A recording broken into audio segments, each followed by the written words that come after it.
2015 Nissan Murano, all-wheel drive. Going to replace the rear coil springs. All right. So what you need to do is jack it up and support it. Make sure you don't support it by the rear control arms, because you need to have that go up and down.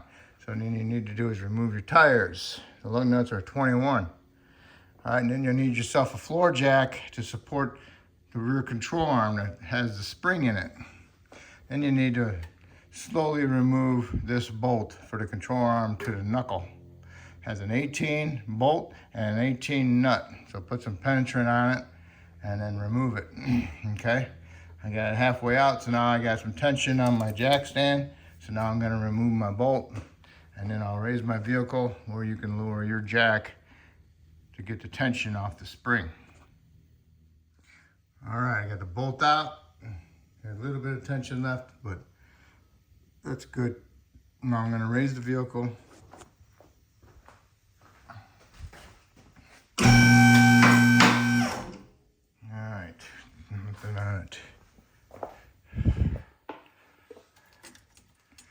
Okay, so I have to remove my jack stand out of the way, and then I can go ahead and pull my control arm down and just hold on to your spring so you don't drop it.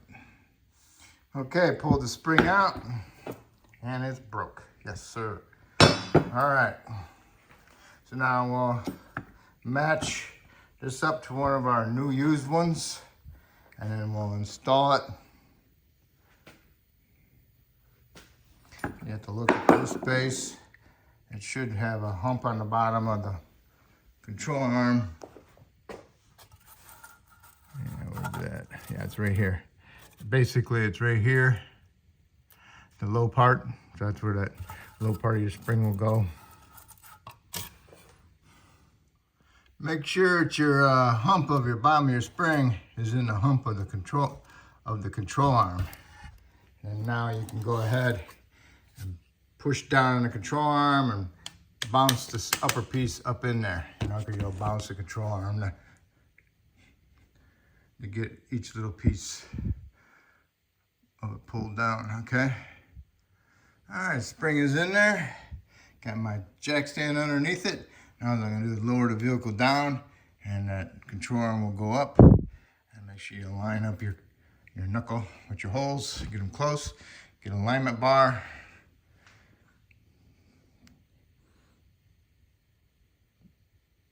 Phillips screwdriver or something to line up your hole.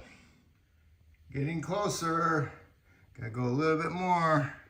All right, now all I gotta do is just kind of push my knuckle over and push my bolt in there, and then I can put my impact on it and drive it in a little bit. It helps thread it in there, and then hopefully it goes through the other side. Otherwise I'll have to push my knuckle a little bit. Okay, this hole might be lined up, but on the other side, it needs to go like that. So what I'm gonna do is get a bar in there, and I'm gonna pull on it to line up the other side, and I'll get a bolt almost to match that one that goes in there, and then I'll get this side started, and I'll hit it with a hammer, boom, and hopefully I can push that bolt that's in there out and push this one through. Okay, this bolt is super long, I noticed that. So what I do is I grind it down to a tip like that. And hopefully that'll help me get it started through there, because I cannot pry that bushing over to that side very well by myself anyway. So I'm gonna try this. So make sure when you do this, you thread the nut on there. So when you remove the nut will help clean up the threads. I got the bolt in there, and then I took a wrecking bar, put it on here, like so, and I pulled on it, and that pushes that control arm, that knuckle down, and then I tapped the bolt, so then I got the bolt partially through my control arm. Control arms are pretty rusted, halfway gone. So now I can at least use my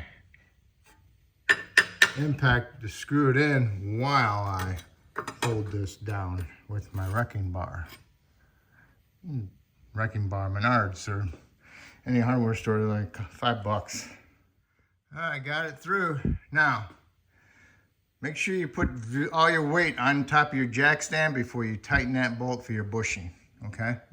Otherwise, you'll tighten it, and when it goes back in the right height, you scrunched it. You ruined the bushing. All right, tightened it up.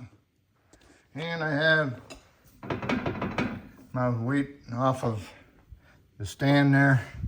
So now I can remove my jack stand, and I can go do the other side exactly the same way. Okay?